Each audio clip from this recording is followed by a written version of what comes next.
Good afternoon or good morning, depending from where you're joining this session today. My name is Yann Guernion, and I will be hosting this webinar. Just a few housekeeping before we start. We are on a public webinar, so your phone lines will be muted. Please use the dedicated section in BrightTalk to raise any question you have. Our speaker will provide answers just at the end of the session. This webinar is being recorded, and it will be available using the same link as you joined today. Now, with that done, I would like to introduce you to our speaker, Tony Beeston. Tony has over 15 years specializing in automation of Oracle technologies. He will provide analysis on the state of finance closing and some of the impacts it has for companies. He will show the decision process, mistakes, and successes of a large organization in improving their close time with automation. So it's time to start the session. Tony, the floor is yours. Welcome to everybody on this session, as you've heard, specifically focused on Oracle E-Business Suite and around our financial close process and what we can do.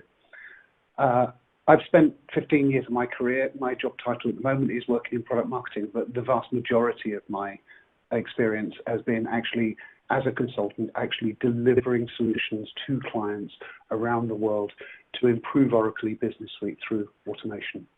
I would like to reiterate what Jan was saying. If a question comes to mind as I'm talking, don't hesitate to put it into the question window. If I happen to cover it during the presentation, that's fine, but that way we won't have. From an agenda perspective, I'm going to start with some independent research specifically related around the close. And it's interesting to see how well, or maybe not, others do. And this also allows us to compare our efforts. This research will go into more detail if you wish to. As the research will show what automation can do to our close, I'll then go through an Oracle customer's journey, what they tried, what worked, what didn't, and the results that they've actually managed to achieve. I'm going to close with a short demonstration using our internal Oracle system, because this often brings things more to life, and I can talk more about the specifics of E-Business Suite. And obviously, we will end with Q&A. So this is condensed research from many different organizations. So before we start, I'd like to thank Ventana Research, APQC Benchmarking, and the Hackett Group for their work that they've done and that they've publicized. Ventana Research specialized in the Office of Finance, and their research shows, as we can see here, that 60% of companies were taking longer than 6 days to close the books. And they highlighted that best practice and a best target to aim for is this 6-day time frame. Personally, I've had hundreds of conversations with finance departments, and I can confirm there's a lot more interest from companies that report more than 6 days after the period end. So this is one of the first indicators that I would use to determine should something be looked at. Now, that does not mean you're bad. It does not mean you must do something. But it does mean you should check for the reason and for any impact that's having to your business. I've spoken to companies with a 12-day close, but they received third-party data on +10, and they couldn't estimate it. So actually, they closed in 2 days. I've spoken with others that close and report in the 3rd week, but it has no impact on their business. So there's no reasons to actually go and shorten that in any way, shape, or form. I have had one company that closed in 5 days, and they had to improve. The reason they'd been purchased by a Chinese firm, and they closed in 2 days, and they needed the figures in exactly the same time frame. So it's always very specific. So it's a good indicator to say, okay, where are we, what should we do, and should we do something? This may seem very obvious, but those companies that had significantly shorter close cycles felt that they had more timely information. Now, timely information is the phrase that was used by Ventana, but what it gives is that earlier information gives the time for analysis to determine what this means for the business going forward. And it allows for that strategic thinking and decision-making the board want from their finance departments. But another thing that I would draw is that these companies are probably running their businesses better earlier in each period. When we're closing, we're still trading. We've got the next period open. If we've got a large number of finance people working on the close for last period, we can't be running finance as well in the current period during that close cycle. And again, from the same analysis, we can also see that companies that undertake automation generally close quicker. Now, we have to be very careful here. We say automation. I work for an automation company, but that's not exactly what the analysis was talking about. Using a spreadsheet with macros was enough to say that they were automated to a degree. But it does show that the percentage of companies reaching that 6-day optimum did it more often the more that they automated.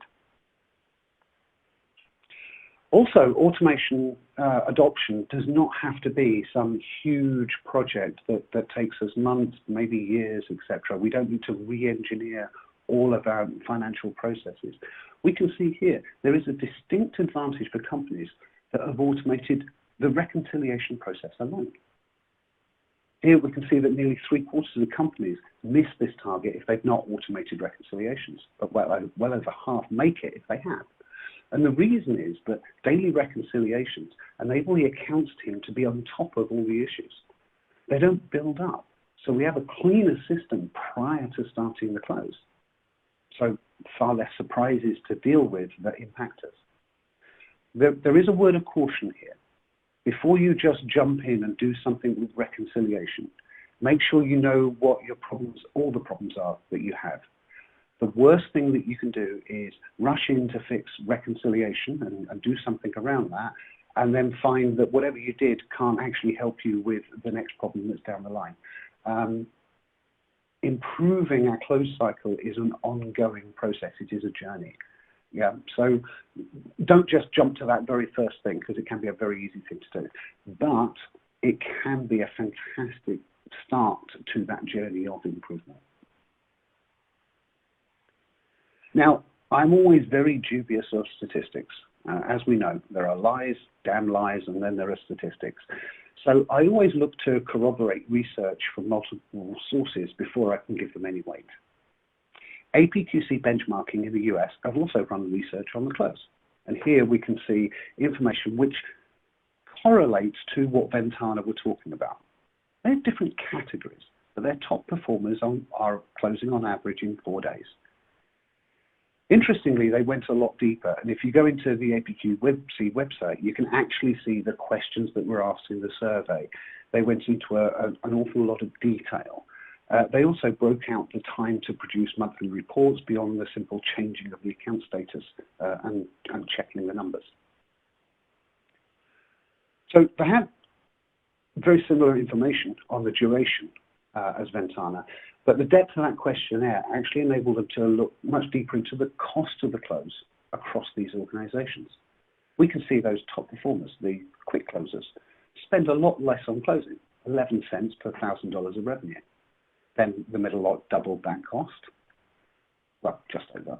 And the bottom quarter spent a lot more on the close, 64 cents per $1,000 of revenue. Now, these were all similar companies in size and complexity. So I was surprised that there was such a great disparity. But 11 cents, 23 cents, and 64 cents doesn't sound a lot. So I've taken the liberty of doing some math.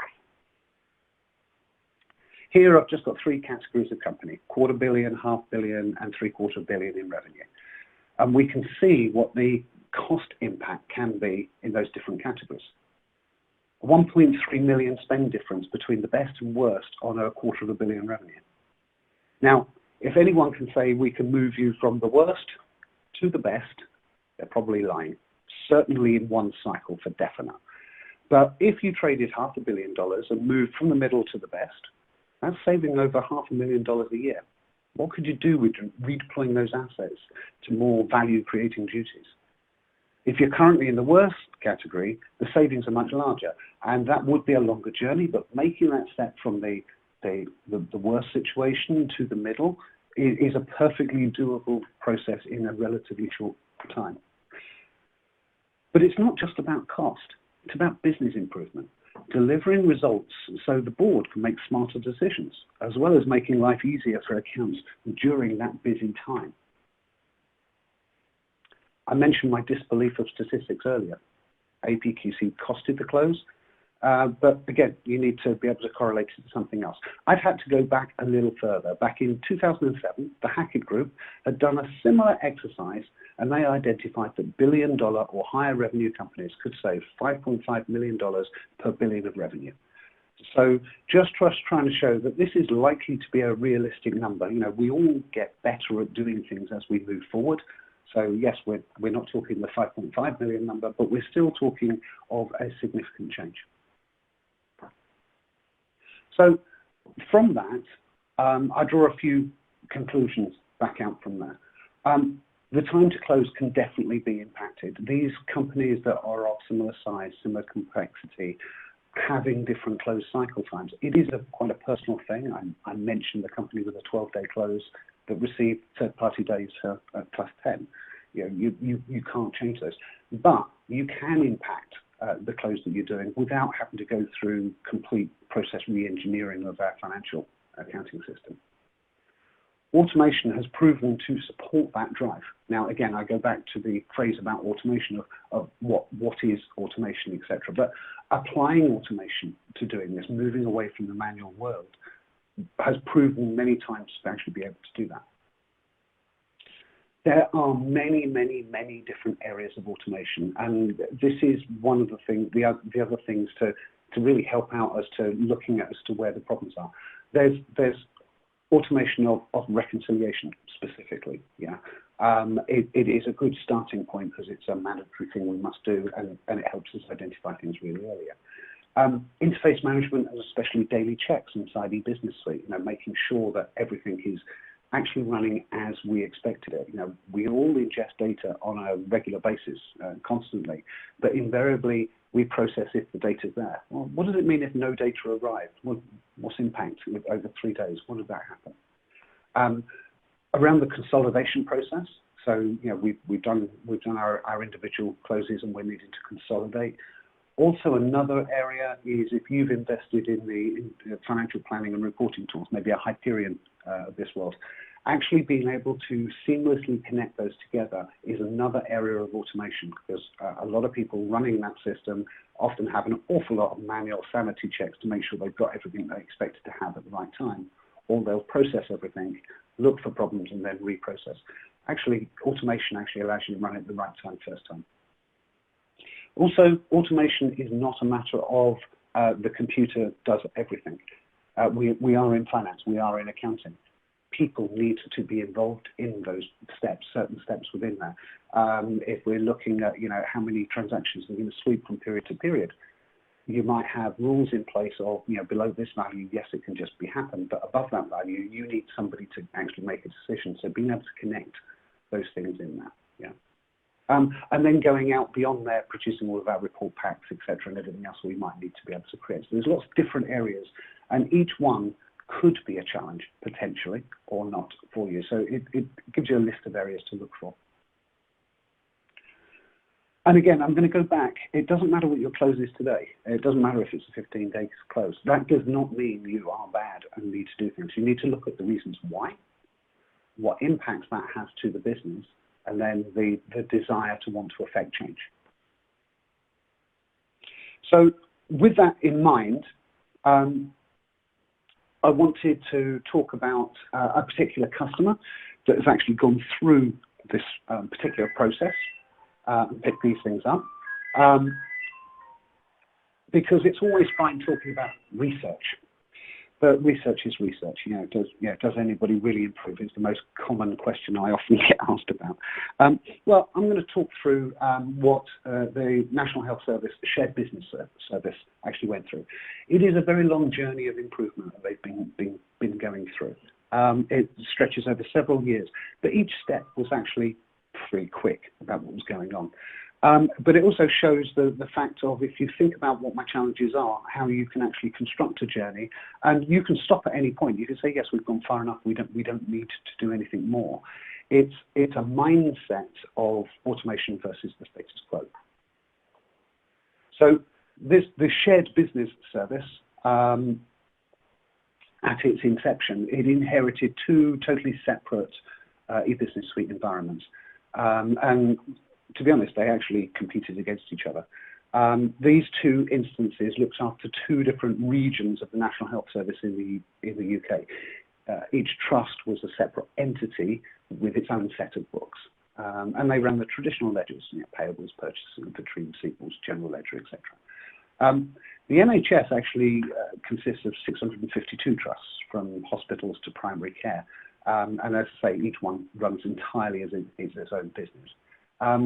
We can see that in these two geographical areas, for those of you who don't know the UK too well, we had effectively 74 trusts in West Yorkshire and 58 sitting out there in South West. And this is effectively what they got, and this is what they had to run. It became a shared service that was being done. So when they first started looking at this, they started to say, well, we need to be able to offer this closed service to all of their customers and get it working. So in their first attempt, what they actually did was they had detailed processing notes of all of the activities and all of the decisions that people took during the close. So they created some fantastic financial close documentation of every activity that actually needed to occur. They got some operational volunteers, and volunteers is meant to be in quotes there. It wasn't really volunteering, it was, yeah, you need to go and do this. They would go into the training room late in the afternoon on the day that they were actually going to close, yeah? And those volunteers were coordinated by a leader almost at the front of the room. So you can almost think of that leader as the conductor of an orchestra to get the processes done and remove all the latencies between the steps that needed to be executed across all the different ledgers. Yeah, it effectively is the ultimate human workflow management tool if you think of it that way. Now, after a few attempts, and I was actually there, I watched one of these there. 15 of these volunteers, they managed to close 27 sets of books. It was afternoon through early in the morning. It was late enough that pizza couldn't be delivered anymore. So it gives you an idea of the timeline that was going on. But they noticed that they had significant problems with humans being consistent in what they was doing. Although it very focused, he was given very specific instructions, things were done very, very slightly differently, maybe across the different orgs or from period to period. The service currently covered 132 sets of books, those 132 orgs that were in there, those trusts. So due to its manual nature, they worked out that actually they're going to need an awful lot of volunteers to operate this, and obviously we have to do it every month, so this becomes quite a challenge. They certainly didn't think that they had training rooms big enough to do it. It wasn't something that scaled, okay? But more importantly, the shared business service, when it was set up, yes, it acquired 132 trusts, but actually the business model was to run at least 300 of those 650 odd trusts within this shared service. And therefore, you truly can't go from 27 to 300. It's just physically not going to work. There is not enough people. And obviously, everybody has to close on exactly the same day. There's no option to be able to switch them around. So they needed to review what they were going to do for the future. How can we make this work for the business? So they looked at lots of different ways of doing it. And some of them you would have looked at yourself. The first one always comes to, well, certainly in my old days of when you used to call it Oracle Apps, it was, hey, let's customize the application. It used to be the de facto mantra. You can still obviously customize. They recognize that they are a shared service. They had to stay current on versions. So they were aware that customization is potentially causing problems with upgrades as they go through. They also recognize that actually it can be a very expensive option to go through and customize these applications in this way. But the biggest thing for them was there was no guarantee whatever they did that it would actually give them the business outcomes that they actually needed to occur.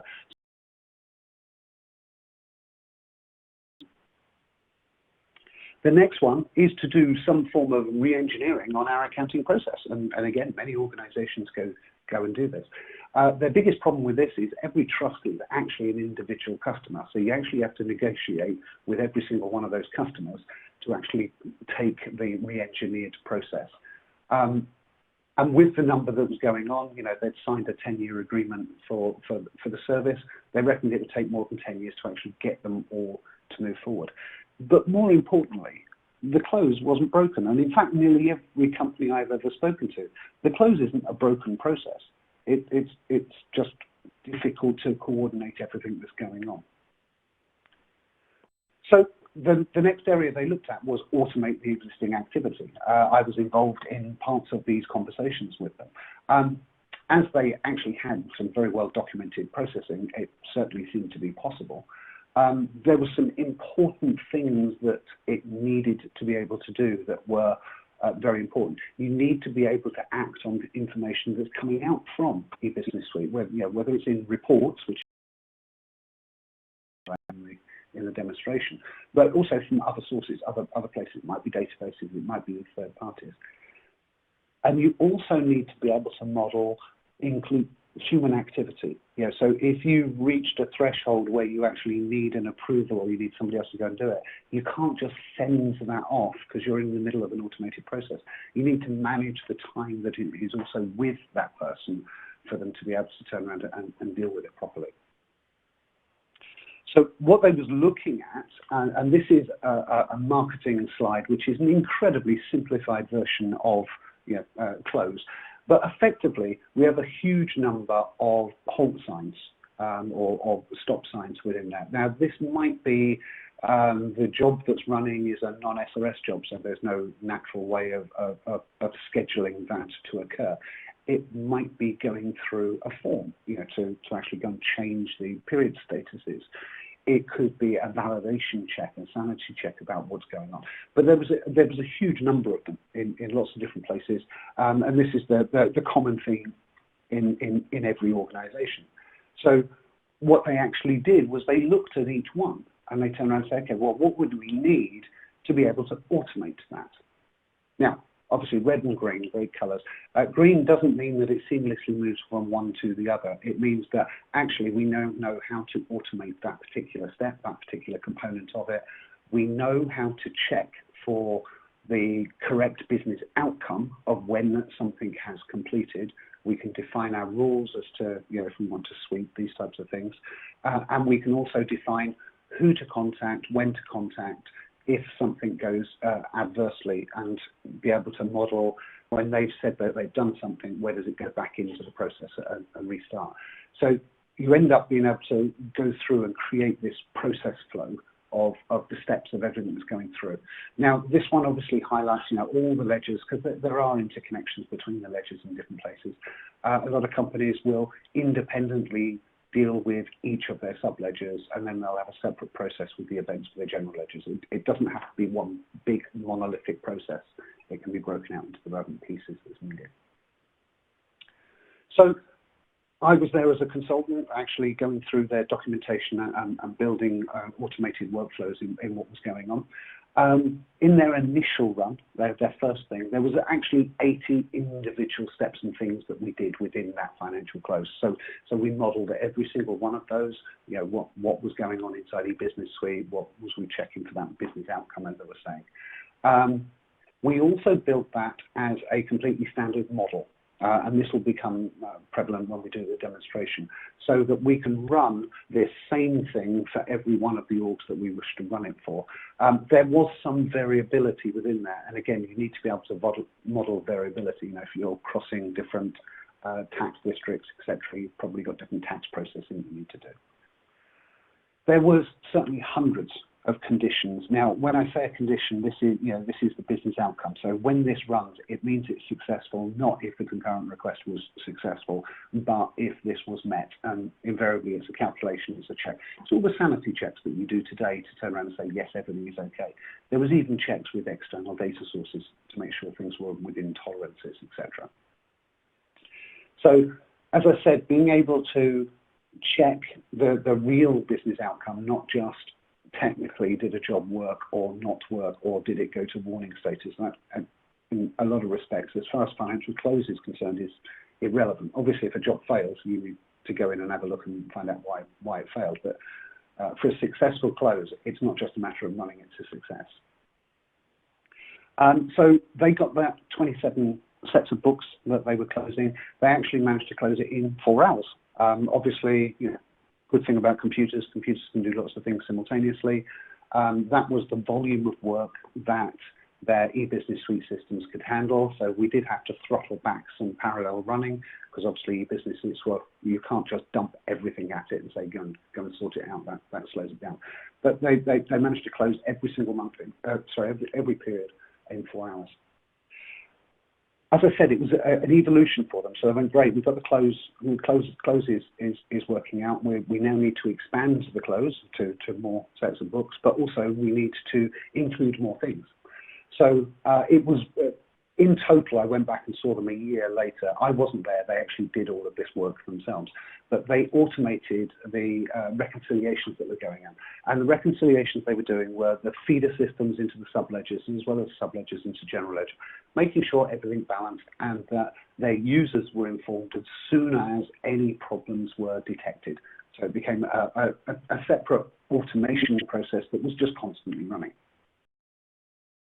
To increase to 132 sets of books that they closed, and the beauty of a computer, they still managed to do that within 4 hours. There was an increase in the hardware size because those 2 separate e-business suite systems had actually been merged by this time. So obviously there was a little bit more infrastructure supporting them. Yeah. What they did actually work out, though, that they'd actually saved about 30 to 40% of their time of all of those accounts people by providing that reconciliation process on firstly every single day, but it was also it became an on-demand service that users could request that would just inform them what was going on, what was happening. The last time I spoke to them was back in 2015. They're still very happy going through, but 2015 they hit their milestone, 300 sets of books closed. Again, the automation doesn't need to change because it's now just running for more and more things that's actually going on. So yeah, it's very, very simple to move forward. That daily accounting reconciliations, that's now run by default for all clients. So it's now a completely automated policy that is just part of the service. So their accounts users don't need to worry about anything in reconciliations at all. Everything is done and their information is presented to them. The way they did this is when they first automated it is the reconciliations will go and it would send information to the user to say your reconciliation is perfectly okay, or you have a problem in your reconciliation. And then after a period of time, they switched off the positive affirmation message because you don't need to pollute people's inboxes about it. But automation also needs to gain trust as it's being used by users. Yeah.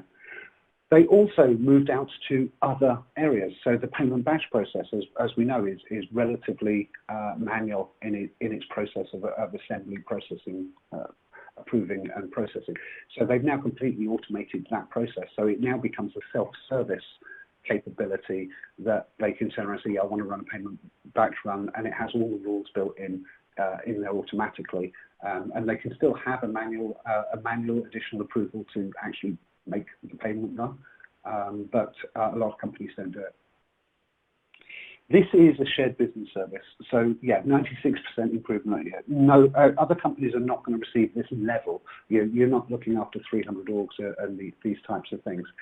I think what's more important, and it tends to be much more generic across customers that I've seen, a huge reduction in, they have penalties for key performance indicators about what's going on. And in fact, it's an 80% reduction, but they don't have any on the financial close anymore. Yeah, they have some in other parts of the business, but not around the financial close. And this is one of the benefits of being able to automate. Every single period is going to run the same way. There's no inconsistency. It doesn't matter who requests it. It doesn't matter about staff changes. Your process will run exactly the same way. And obviously, you'll have all the same audit information that comes out from it.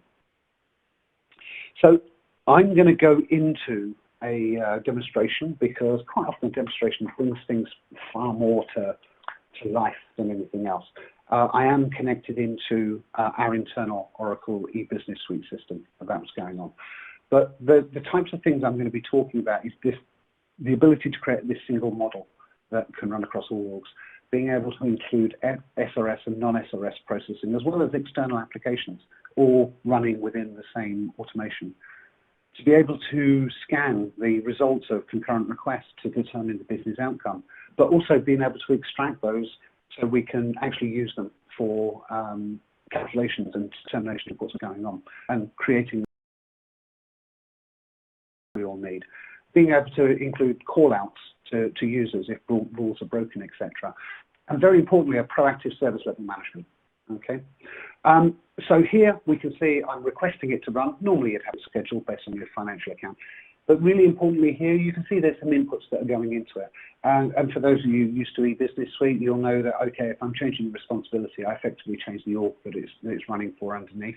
The parameters at the bottom aren't ones you'd normally use, just showing the fact that it changes on a regular basis. It changes based on the other inputs. So if we go into the monitor here, within my model, I've shown some, project accounting, processing, AP, AR, etc., all the other things. We're only going to focus on accounts payable because it gives us all the relevant processing that we want.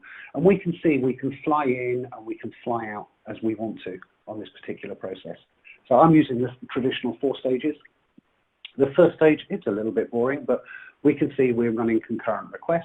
At the bottom, I've got an optional load of supplier information that's coming in. There was no data available, so they've gone white because they've been skipped. Now, really importantly, if we think back, how do we prove to an auditor that we didn't do something? Well, I've got no proof that we didn't do it. Actually, when you start to automate, you can then have the proof of, yes, we did not do this, and this is the reason why we did not do something. Okay, so this is just giving the optionality. On the right-hand side, the interface not active for. So again, the variability that we can have across orgs. So if you have differences in tax processing, this type of thing, you can actually model the differences that's actually going on. In a second, we're going to move back and we'll be moving into the second phase of the close. So I'll just move over. If I now drill into here, we'll start to see a lot more of the concurrent requests that we're used to seeing. So we can see, we're running invoice validation. They're going to be running matching hold. I haven't got every single job that you need in here, but here you can include standard SRS jobs. You can include your non-SRS jobs, so the ones where typically the form is doing something before. We automate all of those steps that's going on. The other thing you can notice is there's a green line that's filling up. It's at the top of the screen and it's also on the left-hand side. We constantly maintain metrics on how long each of these things take to occur. So if there's a difference in that, we can actually define service levels. These can be operational level agreements, which are proactive, or service level agreements we need to deliver by a particular time. And these can actually start to inform us if anything unusual is occurring inside our system that's actually going to delay what we're going to deliver what we need to. So we've actually got the chance to go back in, have a look, maybe take an action, maybe we can spin up a bit more infrastructure if we're in the cloud, etc., to be able to support it. So the difference in them is we do this at every individual job. You can see that job on the left is now filled completely. It should just be about finished. I've got a refresh that's going on every few seconds, so hopefully we'll see that that's finished now. And the one at the top is actually the aggregate of everything that's going on in this process. And actually at the higher level, we also have the same calculation of the aggregate that's going on there. And it's an intelligent estimation of time. It's not just the average of the last time it runs. It actually looks for patterns of executions and models those automatically, and then extracts the relevant numbers that are for them. So it becomes a very accurate estimation of when is everything going to do. Now, within this process, the bit that's more important is after create accounting, because after that we'll be running unaccounted transactions, as you'll all be aware of it. And obviously, if we have unaccounted transactions, we can't close. So we will either sweep the transactions to the next period, and we'll deal with them next period, or we'll take other actions.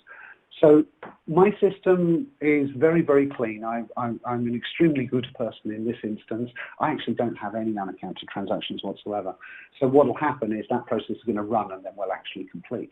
But what we can do though, is we can take different options. So if there's less than 1 million of unaccounted transactions, maybe we can sweep 1 million. If it's more than 1 million, we need to ask Peter whether we can sweep. And so we can model those particular steps within here and then include Peter in the conversation. The important thing is Peter becomes another box within here, and it also learns how long Peter normally takes to respond. So if Peter is normally very quick and he responds in like 30 minutes about what's going on, then it will automatically run. But that service level management will start allowing Peter to start with if he's taking longer and saying, hey, you normally take 30 minutes. We're on the clock here. We're trying to close. What's actually going on? Okay. So as we refresh through the last couple, the unaccounted transactions should run relatively quick because again we don't actually have any in here.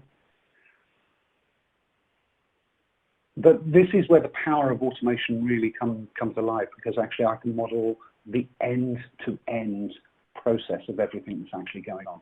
There we go. We can see we're running unaccounted. I'm running mass additions in here purely to show that you can run multiple things at the same time. You can run as many of them as you like. Obviously, it's not a natural location to be running that job, but I can create all the dependencies between them.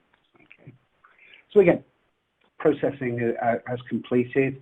I'll move back to the bigger picture because now we've processed everything. We move into the traditional phase 3, and I've not got every step in there, but I've got a few of them. So I'll just move over to there. And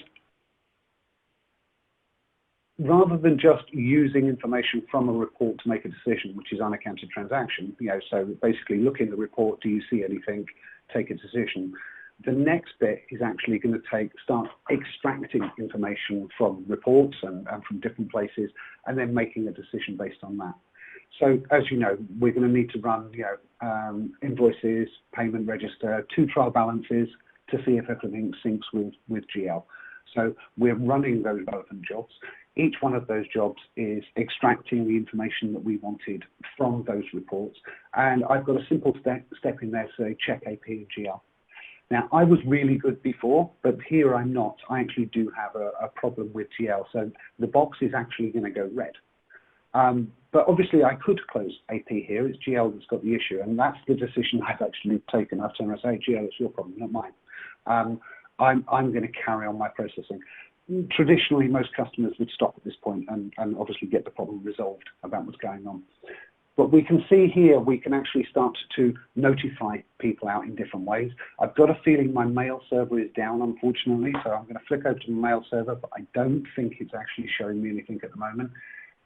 No, unfortunately not. But basically, that notification can obviously send you an email. It can also alert within the product itself. You can also have a link to come straight back into the product. So actually, the accounts people can use this. So if you wanted to rerun something, it's right-click rerun. It's very simple, and you've got role-based access controls to be able to control everything that's actually going on. So users can be involved in what's going on. Obviously, if you looked in there, you'd see all the concurrent requests that are actually going on. So as I said, I've said it's GL's problem, so we're going to go into the close. So we're obviously going to do all the validations for preparing for the close, and then we're going to close. We can see we've got 4 different options here because different customers take different approaches to this. Some automatically close, such as the NHS. So that basically we undertake the processing that's in the form automatically on their behalf. Others turn around and say, just email Peter again and ask him to do the close, and when he responds and says, I've done it, move forward. Yeah. Another one is 4 eyes approval process. So when I want 2 people to approve that we can actually go through, about what's actually going on. And the last one is actually to request within our own product.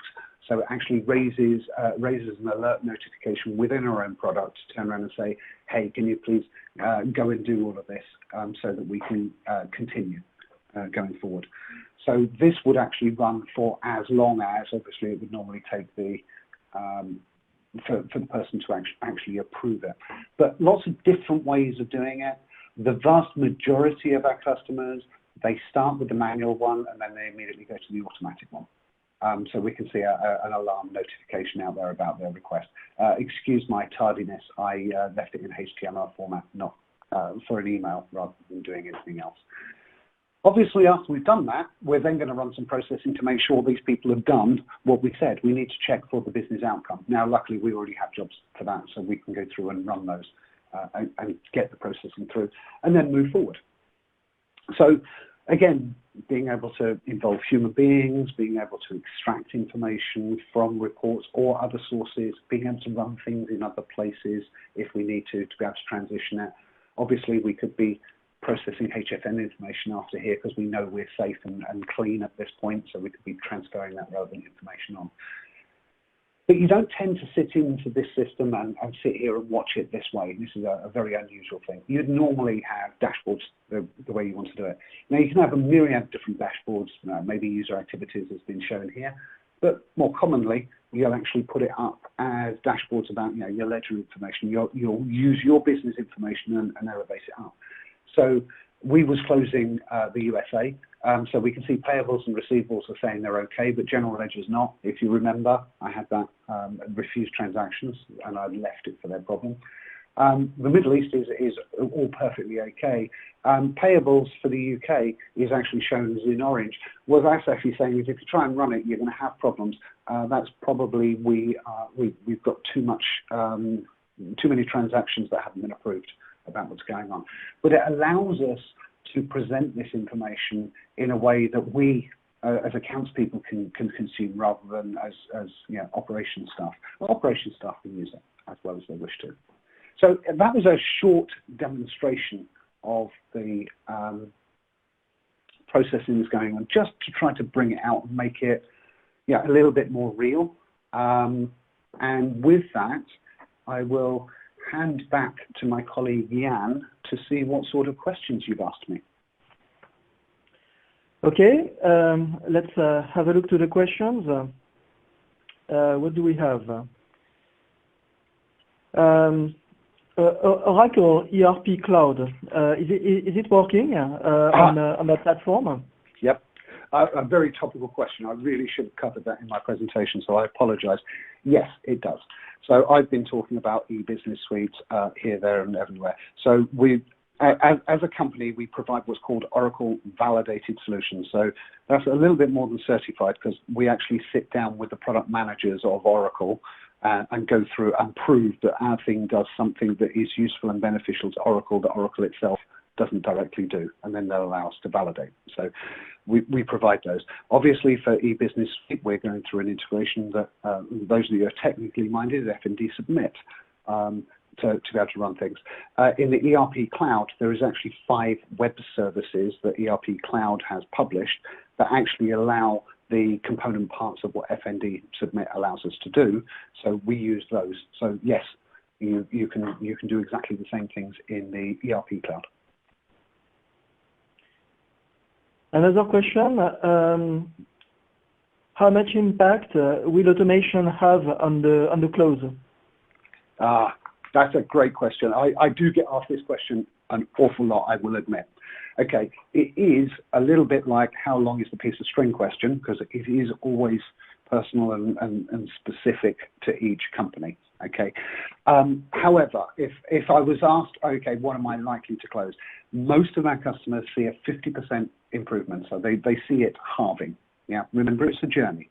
So your first step might be to knock 3 days off, and your second step might be to take another 2 days off, let's say using a 10-day close, etc. So that's a good average. I've seen customers went from 8-day close, they went to 4.5. So it's not exactly 50%, but it was a good impact. I've seen others that were around about 14 days that hit 6. Yeah, so that was slightly more. So 50% is a good number to be thinking about, but it is quite personal to you. I go back to that very first customer I talked about. You know, they received third-party data that could not be estimated at +10. You can't go faster than +10 in a few hours. Yeah. Another question, what is the duration of the project to automate the close? That again, great, proper question to ask. So again, it's a little bit piece of string. It depends on how many steps you've got in there. I do have some averages though, because we've done so many of these or I've done so many of these. Typically, each subledger I'm closing, we can apply automation to it within 2 period closes. So you can do it within a month if you wanted to. Now that is actually building it, testing it, and rolling it out. Now, I would never recommend that because I'd always want to run in parallel run for at least 1 period. But each ledger, around about 2 weeks, is perfectly okay for the subledger. You can obviously do multiple subledgers simultaneously. So you don't need to add them all up because they're independent of each other. I would say that you would do GL at the end. So if you're doing all your subs first, you'd get all of those done, and then you would go separately and do GL at the end just to make sure you're okay. But a couple of weeks. Obviously, you need to do testing. As long as you've got a test system, you can then test and go through a cycle of closed and now it's okay. You could then be running it by the next period end. I would traditionally recommend that you parallel run that one and then apply it for the following one. Okay. I do not have more questions. So thank you, Tony, for presenting our session today. I hope you found it useful and you are excited about the potential. So thank you for attending and enjoy the rest of your day. Thank you, everybody.